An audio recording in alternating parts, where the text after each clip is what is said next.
Eh bien, bonjour, vous êtes avec Outreplume, et aujourd'hui, je vais vous parler de la mythologie pure de l'univers des contes de Crite. Précision avant tout, quand nous parlons de pur, c'est ce qui est relatif aux forces élémentaires du monde.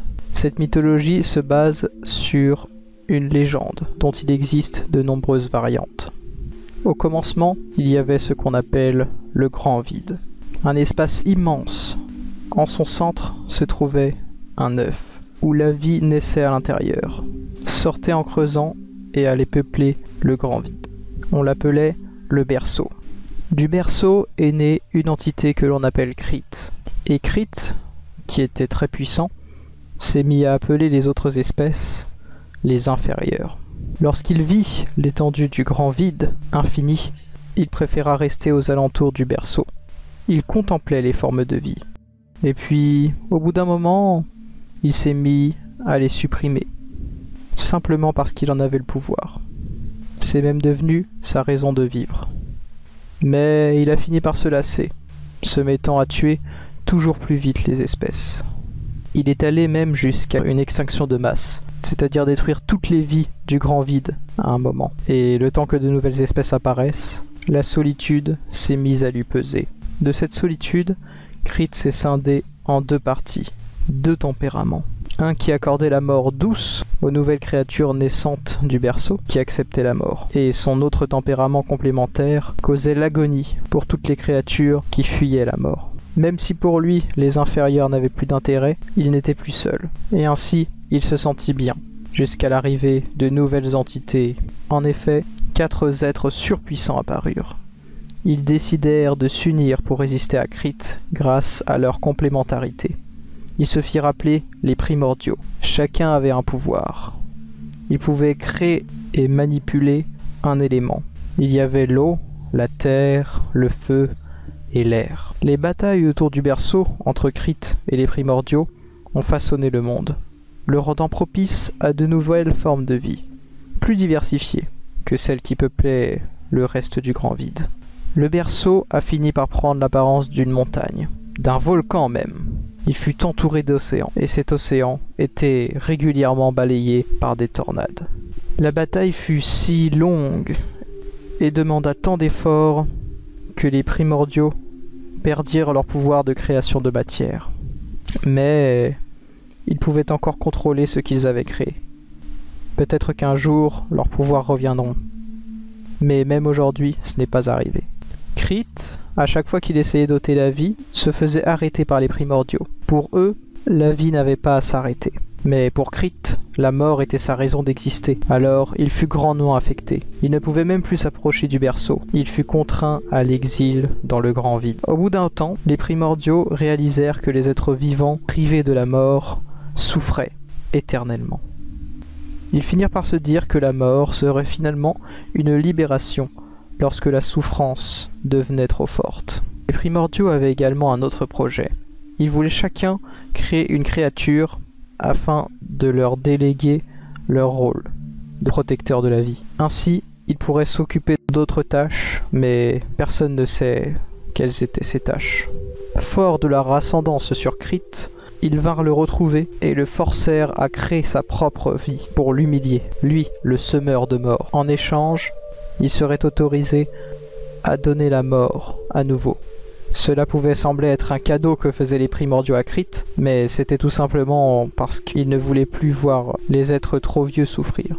Crite semblait dans un état de faiblesse. Il accepta le marché sans même négocier. Mais il est possible qu'en réalité, il avait un plan.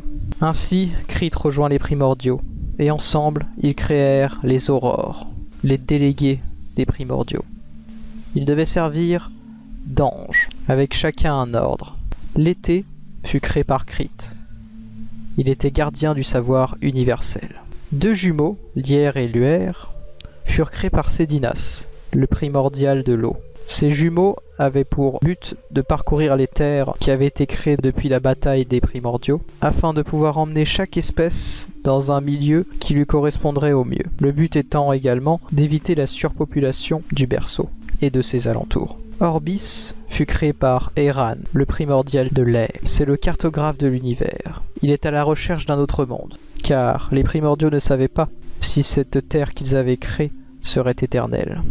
Et cela permettrait également de répartir d'autant plus les espèces si le premier monde se mettait à ne plus avoir de place pour accueillir de nouvelles vies.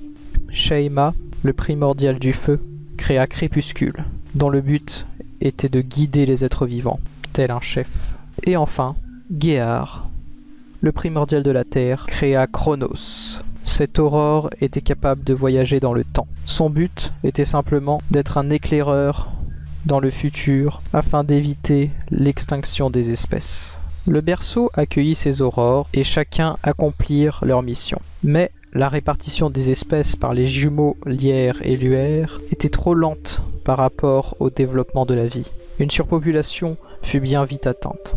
Les espèces commencèrent à s'entretuer. Crépuscule fut affecté par le malheur des autres habitants et se mit lui-même à massacrer les espèces qu'il était censé protéger. Lierre et Luaire firent le douloureux choix de se sacrifier pour créer des continents. Plutôt que de trouver des endroits adaptés pour les espèces, ils firent en sorte de créer de multiples endroits où toutes pourraient vivre.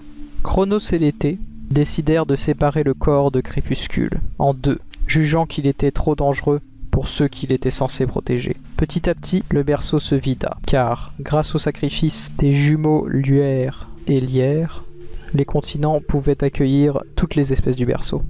L'apparition de nouvelles formes de vie se fit plus rare.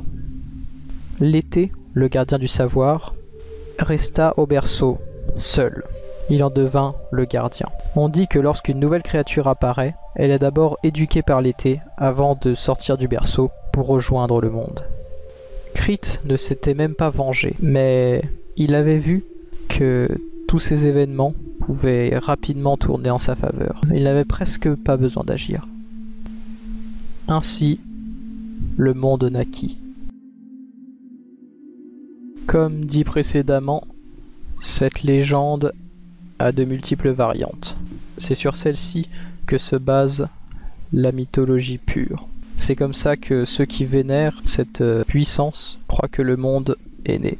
Si vous souhaitez en savoir un petit peu plus sur ce monde, sachez que vous avez la possibilité de le rejoindre grâce à ce qu'on appelle les commentaires de la vidéo, où je vous mets un lien sur le Discord du projet. Sachez également que j'aimerais avoir vos retours sur ce résumé que j'ai pu écrire à partir de l'histoire de Glyph, et voilà, de manière générale sur cette vidéo. N'hésitez pas à m'encourager, ça fera toujours plaisir pour poursuivre les récits sur cet univers, et je vous souhaite une bonne continuation dans le grand vide.